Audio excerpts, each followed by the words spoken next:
Shalom Bapak Ibu Saudara sekalian, sekali lagi kita beribadah online bersama-sama. Allah kita adalah Allah yang luar biasa. Walaupun kami bersama melayani di tempat ini menyembah Tuhan, Dia sangat menjamah Bapak Ibu Saudara sekalian yang ada di rumah. Allah yang sama, Allah yang luar biasa itu akan memulihkan kita. Mari kita siapkan hati bersama-sama, kita bangkit berdiri. Kita siapkan hati kita untuk memuji Dia dan mendengarkan suaranya. Pertolongan kita adalah dalam nama Tuhan yang menjadikan langit dan bumi, yang memelihara kesetiaan sampai selama-lamanya dan tidak pernah meninggalkan perbuatan tangannya. Kasih karunia dan damai sejahtera dari Bapa dan Tuhan Yesus Kristus dalam persekutuan Roh Kudus menyertai kamu. Amin. Shalom Bapak Ibu, kita berjumpa kembali dalam ibadah online. Biarlah kita mau datang dengan segenap hati saat pagi hari ini dalam hadirat Tuhan. Kita mau menyerahkan beban kita di dalam hadirat Tuhan.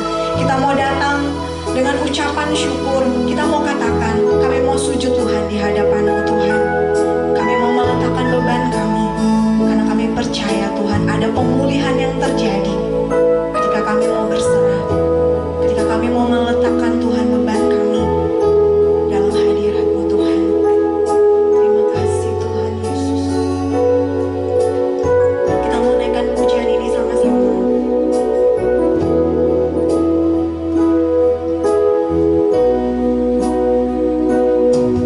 Bila hati terasa berat,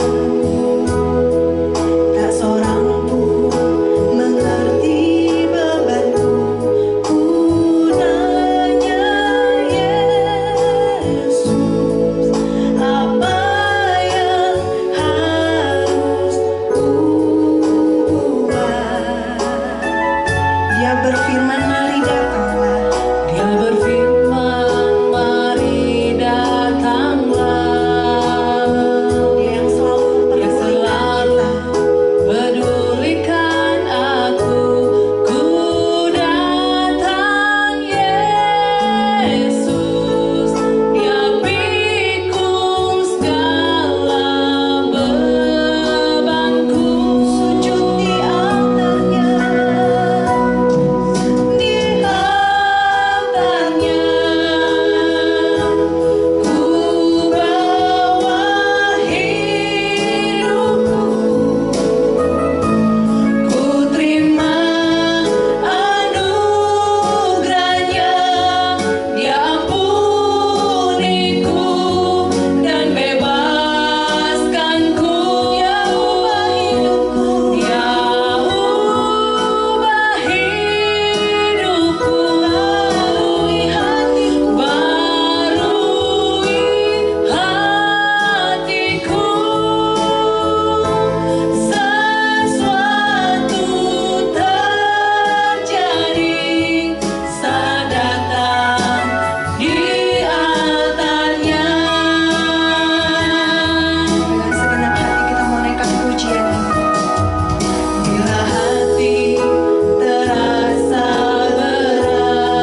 kasih Bapak untuk pagi ini. Kembali kami boleh bersekutu bersama-sama. Kami boleh mendengar firman. Roh Kudus tolong kami, sehingga kami makin mengerti kebenaran firman. Terima kasih Tuhan Yesus. Terpujilah nama-Mu. Dalam nama Yesus kami berdoa dan mengucap syukur. Amin. Shalom Bapak Ibu yang dikasih Tuhan. Hari ini adalah hari yang sangat indah kalau kita boleh bersama-sama kembali dalam keadaan baik, sehat. Ya, kita semua selalu dalam perlindungan Tuhan yang ajaib. Kita akan sama-sama belajar firman Tuhan yang terdapat di Kisah Para Rasul. Kisah Para Rasul 16.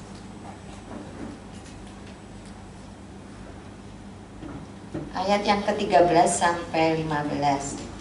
Kisah Para Rasul 16 ayat 13 sampai 15. Akan saya bacakan. Paulus di Filipi. Pada hari Sabat kami keluar pintu gerbang kota. Kami menyusur tepi sungai dan menemukan tempat sembahyang Yahudi yang sudah kami duga ada di situ. Setelah duduk, kami berbicara kepada perempuan-perempuan yang ada berkumpul di situ. Seorang dari perempuan-perempuan itu yang bernama Lydia turut mendengarkan. Ia seorang penjual kain ungu dari kota Tiatira yang beribadah kepada Allah. Tuhan membuka hatinya sehingga ia memperhatikan apa yang dikatakan oleh Paulus.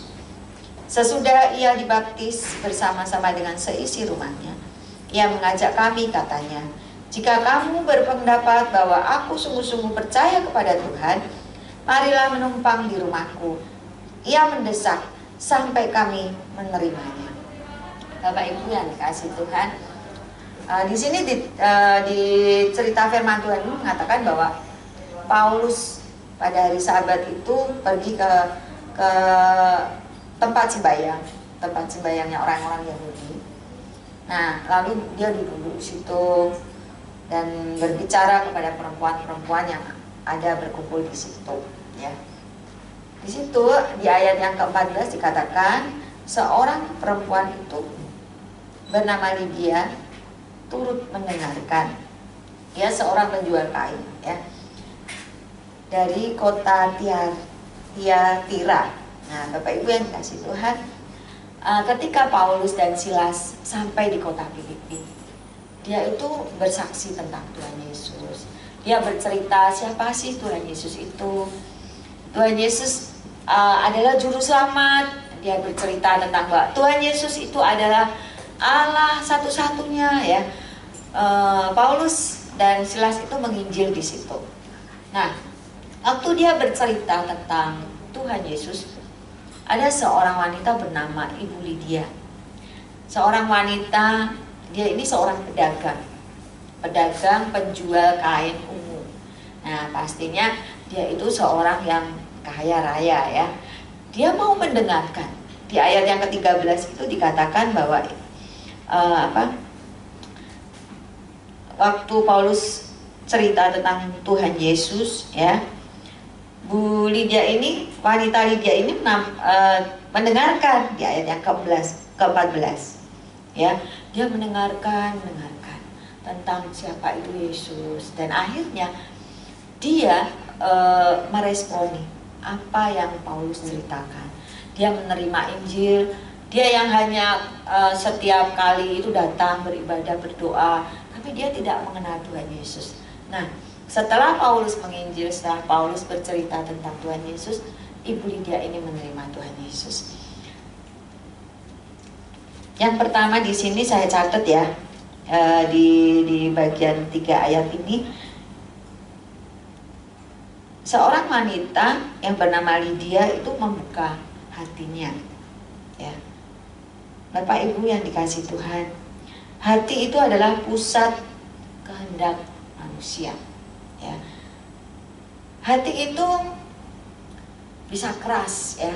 Ada yang keras, ya. Di firman Tuhan tuh banyak tentang hati itu keras. Ada yang keras, ada yang tunduk, ya. Hati itu ada yang punya hati yang setia. Contohnya kalau hati yang setia itu seperti Daud, dia hatinya itu setia. Kalau hati yang keras itu Firaun, hatinya dikeraskan oleh Daud, dia keras sampai akhirnya bangsa Israel nggak boleh lagi keluar. Nah, itu dia dikeraskan, hatinya itu keras.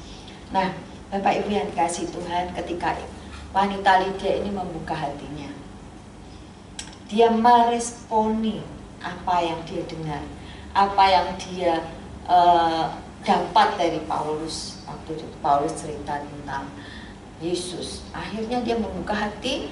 Dan yang di ayat yang ke-15, ketika dia membuka hatinya, ketika dia meresponi firman Tuhan, ketika dia mendengar Paulus cerita, dia mau memberikan dirinya dibaptis. Dan bukan hanya dia saja, tapi seisi rumahnya. Seisi rumahnya itu dimintain sama dia gitu, ayo baptis gitu ya. Mungkin dia bersaksi dengan cara-caranya dia gitu kan. Nah, kalau saya merasakan ya, ketika kita ini terima Tuhan Yesus, seisi rumah kita itu belum kenal Tuhan Yesus. Nah, waktu bersaksi, bercerita, mengajak orang-orang itu untuk kenal, keluarga kita itu untuk kenal Tuhan Yesus itu tidak mudah, ya. Tapi Ibu Lydia ini luar biasa. Dari firman Tuhan yang ayat yang 15 itu dikatakan, ia dibaptis bersama-sama dengan seisi rumahnya. Berarti dia punya hati yang mengasihi saudaranya. Bapak Ibu yang dikasihi Tuhan, ketika kita kenal Tuhan Yesus, tetapi kita itu suka sekali menutup diri. Kita sudah kenal Tuhan Yesus, tapi kita nggak pernah mau cerita tentang Tuhan Yesus itu siapa, tentang Tuhan Yesus itu adalah juru selamat, sehingga orang-orang yang ada di sekitar kita itu nggak kenal siapa itu Tuhan Yesus. Tetapi wanita Lydia ini dengan luar biasa, saya bisa membayangkan dengan responnya yang luar biasa. Dia pasti cerita bahwa Yesus itu juru selamat. Kamu terima Tuhan Yesus, pasti kamu akan selamat, kamu akan masuk surga. Nah, Ibu Lydia ini dengan semangatnya yang luar biasa, akhirnya seluruh keluarganya dibaptis. Baptisan itu adalah melambangkan bahwa dia adalah anak-anak Tuhan Yesus, ya. Jadi ketika dia membuka hatinya yang pertama, dia meresponi firman Tuhan itu dan masuk di dalam hatinya. Dan ketika dia meresponi firman Tuhan, dia melakukan, yaitu bersaksi kepada saudara-saudaranya dan membawa dirinya dan saudaranya dan keluarganya, seisi rumahnya itu dibaptis. Nah, Bapak Ibu, yang ketiga yang saya catat di sini tentang wanita Lydia ini, dia mengakui bahwa ia itu orang percaya. Nah, dengan caranya apa? Dengan caranya yang ayat yang ke-15 itu, dia bilang sama Paulus, sesudah ia dibaptis bersama-sama dengan seisi rumahnya, ia mengajak kami itu Paulus dan Silas. Katanya, jika kamu berpendapat bahwa aku sungguh-sungguh percaya kepada Tuhan, marilah menumpang di rumahku. Ia mendesak sampai kami menerimanya. Bapak Ibu yang dikasihi Tuhan, seringkali ketika kita sudah dibaptis, ya, kita itu nggak ada action, nggak ada tindakan untuk kita melakukan iman kita, untuk kita bersaksi tentang iman kita, sehingga ya kita ini sebagai orang Kristen yang biasa-biasa aja. Tidak ada tindakan yang membuat kita itu sesuatu yang membuat membuat terobosan gitu, yang tidak bisa membuat terobosan. Kita akan jadi orang Kristen yang ya biasa, ya kita akan selalu no respon, ya udah mendengar tapi tidak melakukan firman Tuhan. Tapi Ibu Lydia ini luar biasa. Ketika dia dibaptis, dia tuh membuka diri, mengajak Paulus dan Silas untuk ke rumahnya. membuka rumahnya untuk hamba Tuhan, untuk penginjil. Sehingga di dalam sejarah gereja Filipi yang pertama itu dari rumah Ibu Lydia ini. Oh, keren ya. Ibu Lydia ini ternyata pencatat sejarah loh. Dia history maker. Dia punya cukup andil di gereja di Filipi. Karena apa? Ketika dia mengasihi Tuhan, ketika dia merespon Injil itu, dan dia mengambil tindakan untuk dia membuka dirinya, membuka hatinya, membuka rumahnya untuk orang-orang bersekutu di situ, sehingga terjadilah gereja yang ada di Filipi. Bapak Ibu yang dikasih Tuhan, saudara-saudara kita semua, saat ini kalau kita punya sesuatu, yaitu tentang Tuhan Yesus, kita harus bagikan, ya. Karena apa? Kalau kita tidak bagikan, kita itu nggak akan mendapat upah sebagai anak-anak Tuhan. Kita itu ya seperti seorang pekerja tapi tidak ada bonus, ya. Seorang pekerja yang tidak mendapat bonus, yang biasa-biasa aja, bahkan suatu ketika menghadapi resesi ekonomi, pekerja itu akan di PHK langsung.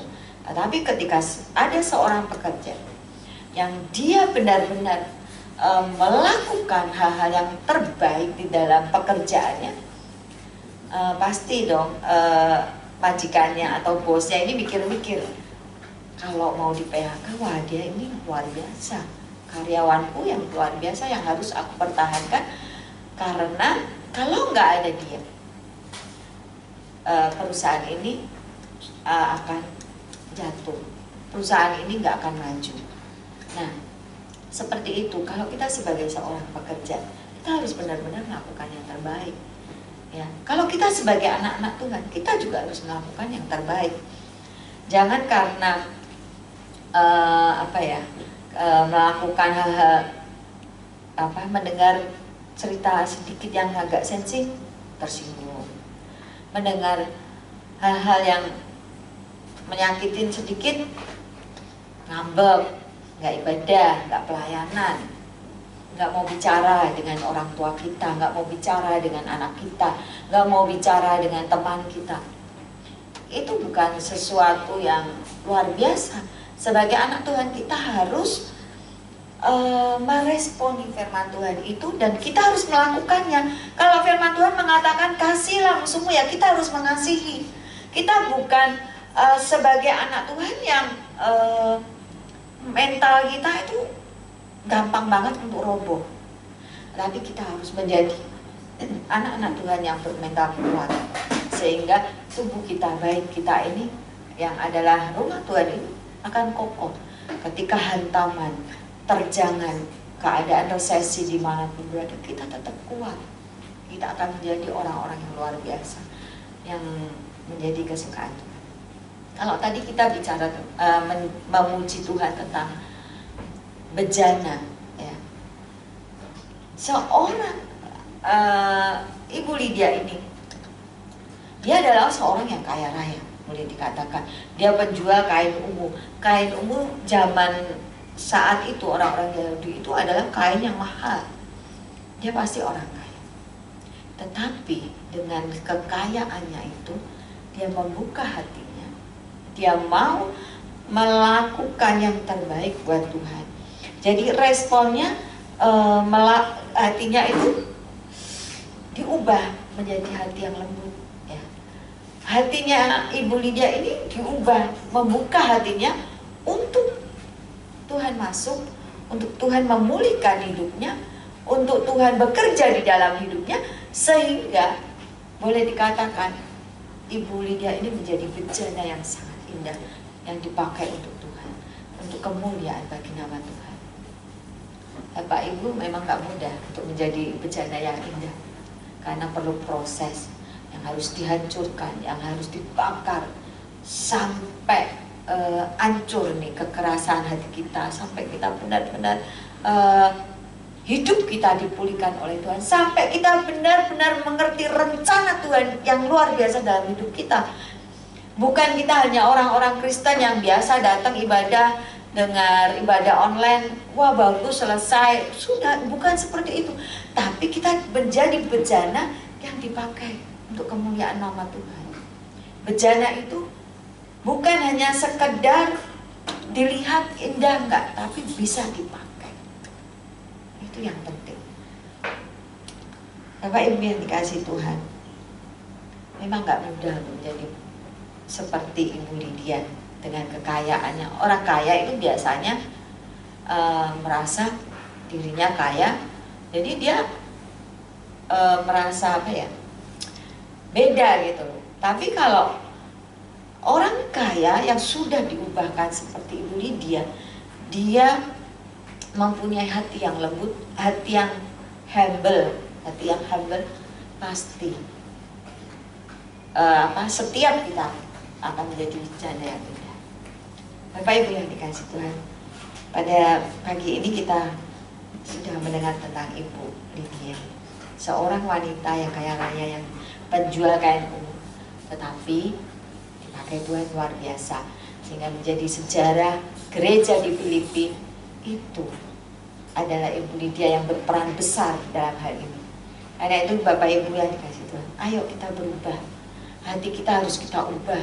Jangan keras ya, seperti Firaun. Jangan hati kita nggak mau diubahkan. Pokoknya aku benar gitu ya. Pokoknya aku benar gitu. Akunya itu yang lebih kuat. Tapi biarlah kita berubah menjadi mempunyai hati yang baik, yang setia. Seperti Ibu Lydia yang akan dipakai kemuliaan bagi nama Tuhan. Tuhan Yesus memberkati.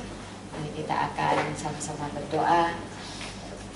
Bapa, terima kasih untuk pagi ini. Kalau kami boleh mendengar firman, jadikan kami seperti Ibu Lydia, seorang wanita yang luar biasa, yang membuka hatinya, yang meresponi firman Tuhan, sehingga dia mau dibaptis, menyatakan imannya dengan dibaptis, dan bahkan membawa seisi rumahnya untuk dibaptis. Karena dia tahu Bapa, ketika dia menyerahkan hidupnya kepadamu, keselamatan diterima oleh keluarga dari Ibu Lydia ini. Terima kasih Tuhan Yesus, kau luar biasa. Kami mengasihi-Mu, dan biarlah pada pagi ini setiap kami yang mendengar, bahkan kami yang mengerti firman Tuhan, biarlah hati kami dilembutkan dan kami diubahkan apa yang menjadi rencana Tuhan dalam hidup kami. Mari Tuhan nyatakan dalam hidup kami, sehingga kami menjadi bejana yang indah untuk kemuliaan bagi nama Tuhan. Terima kasih Tuhan Yesus.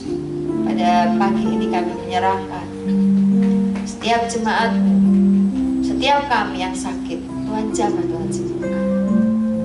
Buka hati kami, Tuhan pulihkan dalam nama Yesus Kristus. Setiap masalah pergumulan kami, Tuhan angkat. Tuhan buka jalan buat setiap kami, sehingga kami menjadi orang-orang yang tenang, kami menjadi orang-orang yang merdeka, dan nama Tuhan dipermuliakan.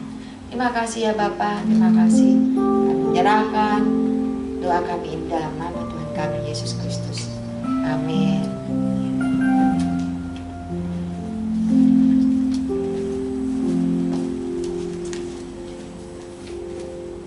Iya. Terima kasih untuk Diaken Lindy atas firman Tuhan yang begitu luar biasa. Saya percaya kita semua diberkati oleh firman Tuhan. Dan Bapak Ibu, ada beberapa pengumuman untuk ibadah online. Akan diberitahukan kembali nanti di WA Group sampai batas waktu yang belum bisa ditentukan. Dan untuk persembahan, Bapak Ibu boleh menabur di rekening gereja dengan nomor 4133068689 atas nama Gia Kelapa Gading untuk Gia GNR, dan untuk TPI GLS 4133989989 atas nama GIA Kelapa Gading. Dan Bapak Ibu, untuk GIA GNR setiap 2 minggu sekali di hari Rabu jam 7 malam itu ada fellowship keluarga GIA GNR. Dan untuk GLS ada pertemuan doa via Zoom setiap hari Jumat jam 19.30. Dan setiap 1 bulan sekali kita worshiper juga ada fellowship dan evaluasi di hari Rabu jam 7 malam. Demikian pengumuman yang saya sampaikan, dan kita akan mengakhiri ibadah kita pada saat hari ini. Saya mengundang Bapak Gembala untuk menutup kita dalam doa. Bapak Ibu Saudara, mari kita panggil berdiri, kita akan mengakhiri ibadah kita sekarang ini. Bapa di surga, terima kasih selama bulan September Tuhan sudah memberkati kami. Tuhan sudah membukakan pikiran kami, sehingga kami dimampukan untuk terus dari hari ke hari untuk tahu kitab suci, tahu firman Tuhan dalam kehidupan kami. Terima kasih Tuhan sudah membukakan pendengaran kami, agar kami tahu otoritas ilahi, dan kami tunduk kepada Tuhan, taat kepada Tuhan dengan ucapan syukur dalam kehidupan kami.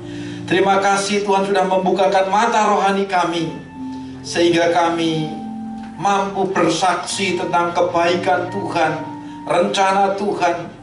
Bahkan kami membawa orang-orang yang masih buta rohani untuk datang kepada Tuhan, mendapatkan mujizat, berkat, anugerah untuk bisa melek rohani Tuhan. Terima kasih Tuhan. Tuhan sudah membukakan hati kami Tuhan, sehingga kami mampu untuk bersaksi kepada yang lain, menyediakan diri dibaptis, bahkan membawa orang-orang lain datang kepada Tuhan untuk menerima keselamatan. Tuhan memberkati seluruh pembicara. Tuhan memberkati kami semua yang mendengar, terlebih yang melakukan firman. Terpujilah nama Tuhan. Biarlah masuk bulan Oktober yang akan datang, kiranya pewahyuan yang dari Tuhan akan mengalir atas kami, sehingga benar-benar kami mengalami pemulihan dalam kehidupan kami. Terima kasih Bapa di surga, melalui pikiran, pendengaran, melalui mata kami, melalui hati kami yang terbuka, yang dibukakan oleh Tuhan, maka biarlah kiranya layakkan kami untuk menerima karunia pemulihan dalam rumah tangga kami, dalam pekerjaan pelayanan studi kami, di dalam persaudaraan kami, dalam kesehatan kami, dalam semangat kami sempurna sebagaimana Tuhan kehendaki. Dan sebentar kami akan lanjutkan aktivitas kami. Layakkan kami menerima berkat-Mu. Itulah sebabnya kami buka hati kami angkat tangan kami. Mari Tuhan memberkati seluruh jemaat Tuhan. Tuhan memberkati-Mu dan Tuhan melindungi-Mu. Tuhan menyinari-Mu dengan wajah-Nya, dan Tuhan memberikan-Mu kasih karunia. Tuhan menghadapkan wajah-Nya kepadamu, dan Tuhan memberikan-Mu damai sejahtera. Terimalah berkat-Nya dengan rasa hormat dan ucapan syukur dalam nama Bapa, Putra, dan Roh Kudus, nama di atas segala nama, dalam nama Tuhan Yesus Kristus. Amin. Amin.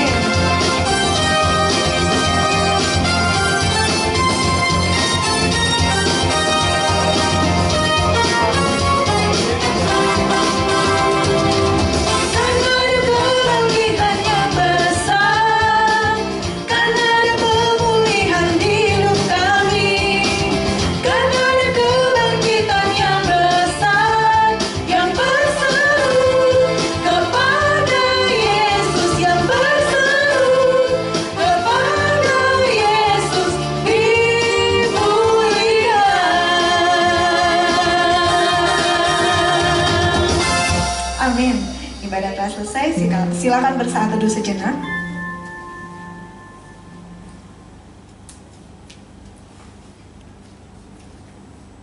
Amin. Saat teduh selesai.